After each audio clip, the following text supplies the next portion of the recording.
আসসালামু আলাইকুম ভিউয়ার্স, বাংলাদেশের সর্বশেষ আপডেট সংবাদে আপনাদের স্বাগত।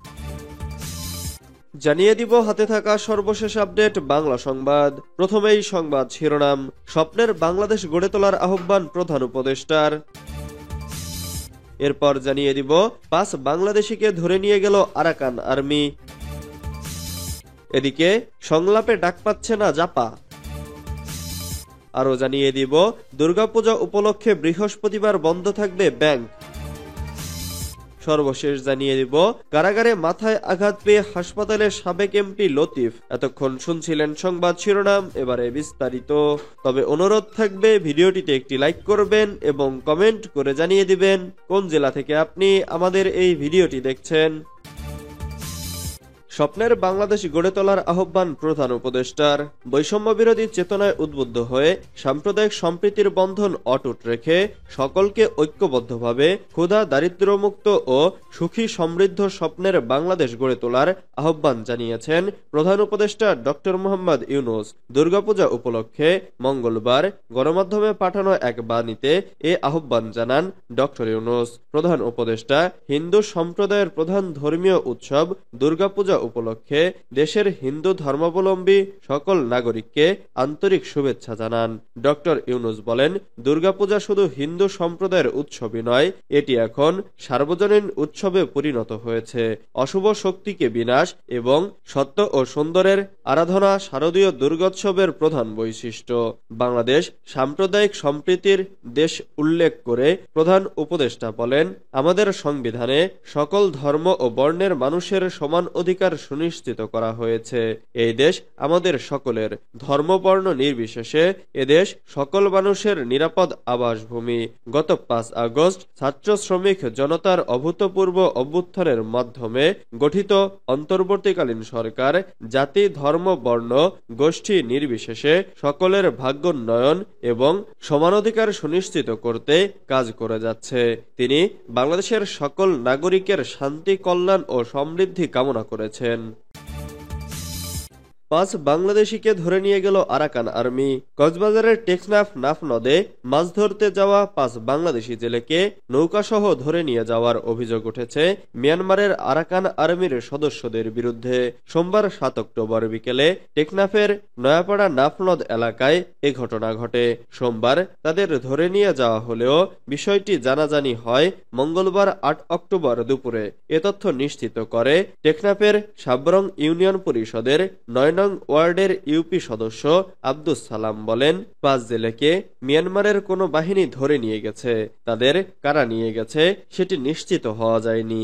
তবে সেদেশে চলমান যুদ্ধে রাখাইন রাজ্য আরাকান আর্মির দখলে, তাই ধারণা করা হচ্ছে আরাকান আর্মি সদস্যরা তাদের নিয়ে গেছে। অপহৃত জেলেরা হলেন রাশেদ হোসেন, মোহাম্মদ বোরহান, সাইফুল ইসলাম, মোহাম্মদ রাসেল ও মোহাম্মদ আলম। তারা সবাই টেকনাফের শাহপুরীর দ্বীপ জালিয়াপাড়ার বাসিন্দা। স্থানীয় জেলেদের ধারণা, সোমবার সকালে প্রতিদিনের মতো টেকনাফের শাহপুরীর দ্বীপ জালিয়াপাড়ার বাসিন্দা আব্দুল মজিদের মালিকানাধীন সহ 3টি নৌকা নাফনদে মাছ শিকারে যায়। এ সময় আরাকান আর্মির সদস্যরা অস্ত্রশস্ত্র নিয়ে জেলেদের ধাওয়া করে। এতে 2টি নৌকার মাঝিরা পালিয়ে আসতে পারলেও একটি নৌকা সহ 5 মাঝিকে তারা ধরে নিয়ে যায়। অপহরণের শিকার জেলে মোহাম্মদ আলমের মা হামিদা খাতুন বলেন, আমার ছেলে সহ 5 জেলেকে আরাকান আর্মির লোকজন ধরে নিয়ে গেছে। এখন পর্যন্ত ছেলের কোনো খোঁজ খবর পায়নি। টেকনাফ উপজেলা নির্বাহী কর্মকর্তা আদনান চৌধুরী বলেন, ছেলেদের ধরে নিয়ে যাওয়ার খবর পেয়েছি। এ বিষয়ে কোস্টগার্ড ও বিজিবির সঙ্গে কথা বলে ব্যবস্থা নেওয়া হচ্ছে। এ বিষয়ে টেকনাফ 2 বিজিবি ব্যাটালিয়নের অধিনায়ক লেফটেন্যান্ট কর্নেল মহিউদ্দিন আহমেদ বলেন, ছেলেদের ধরে নিয়ে যাওয়ার ঘটনায় মিয়ানমারের কর্তৃপক্ষের সঙ্গে কথা হয়েছে। আশা করি তাদের দ্রুত ফেরত আনতে পারব। সংলাপে ডাক পাচ্ছে না জাপা।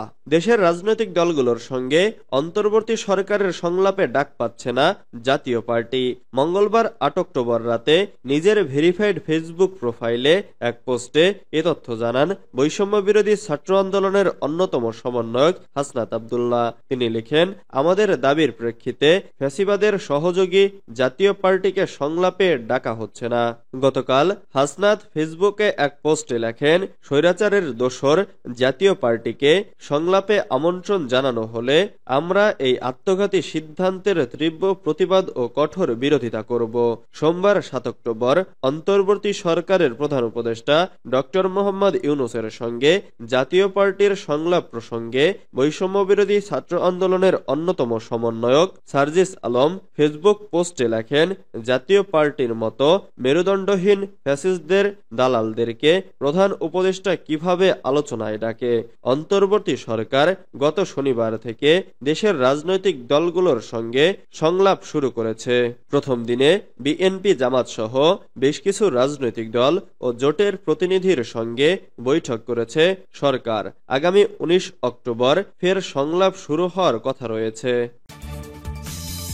দুর্গাপূজা উপলক্ষে বৃহস্পতিবার বন্ধ থাকবে ব্যাংক। দুর্গাপূজা উপলক্ষে আগামী বৃহস্পতিবার ১০ অক্টোবর দেশব্যাপী সব তফসিল ব্যাংক বন্ধ থাকবে।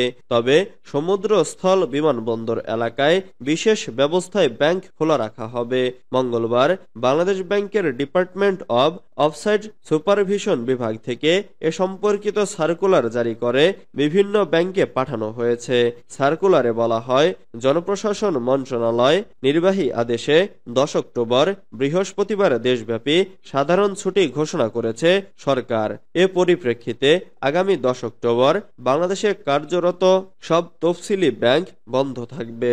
তবে সমুদ্র, স্থল, বিমানবন্দর এলাকায় অবস্থিত ব্যাংকের শাখা, উপশাখা ও বুথ বিশেষ ব্যবস্থায় সার্বক্ষণিকভাবে খোলা থাকবে। কারাগারে মাথায় আঘাত পেয়ে হাসপাতালে সাবেক এমপি লতিফ। চট্টগ্রাম কেন্দ্রীয় কারাগার থেকে চট্টগ্রাম ১১ আসনের সাবেক সংসদ সদস্য এম.এ. লতিফকে চট্টগ্রাম মেডিকেল কলেজ হাসপাতালে নেওয়া হয়েছে। তিনি কারাগারে বাথরুমে পড়ে মাথায় আঘাতপ্রাপ্ত হয়েছেন বলে জানা গেছে। তবে সূত্র বলছে, কারাগারে তার উপর হামলা করা হয়েছে।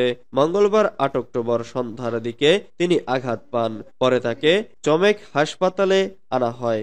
বর্তমানে তিনি নিউরোসার্জারি বিভাগে রয়েছেন। চমেক সূত্র জানায়, এম.এ. লতিফ মাথায় আঘাত পেয়েছেন। পরীক্ষা নিরীক্ষার পর ব্রেনে রক্ত জমাট ধরা পড়েছে।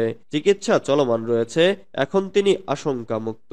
চট্টগ্রাম মেডিকেল কলেজ হাসপাতালের পরিচালক ব্রিগেডিয়ার জেনারেল তসলিম উদ্দিন খান কালবেলাকে বলেন, সন্ধ্যার পর সংসদ সদস্য এম.এ. লতিফকে চমেক হাসপাতালে আনা হয়েছে। তিনি বাথরুমে পড়ে গিয়ে মাথায় আঘাত পেয়েছেন। বিভিন্ন পরীক্ষা নিরীক্ষা শেষে তার মাথায় একটা সমস্যা পাওয়া গেছে। সমস্যা হলো ব্রেনে রক্ত জমাট বেঁধে গেছে, যেটাকে আমরা চিকিৎসার ভাষায় হেমাটোমা বলি। এছাড়া তিনি বাইপাসের রোগী। এখন তিনি এখানে চিকিৎসাধীন আছেন।